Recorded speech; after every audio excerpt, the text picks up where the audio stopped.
Сето она што го побараа максимално им беше на располагање. Мислам дека веќе ова прераснува во еден садомазохизам, хистеричен, и се прави една невидена политичка хајка, каде што независна, суверена, самостојна Република Македонија, за жал, ако продолжи овој тренд, се помалку ќе личи на тоа.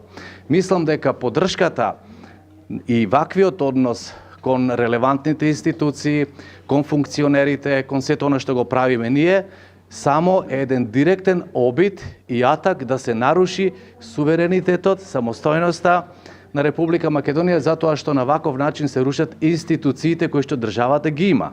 Ние не сме криминалци и нема да му дозволиме на никој насила тоа да прави од нас. Значи, тоа го покажавме, ги покажавме сите документи што требаше да ги видат, се разбира за она за што се надлежни, иако имаме сознание дека тие си превзели ингеренции за дел од работите за кои што веројатно не се надлежни. Значи, во таа смисла сме изненадени затоа што очекувавме да не пофалат, се што побара им е достапно, доколку им треба уште нешто, стоиме на располагање.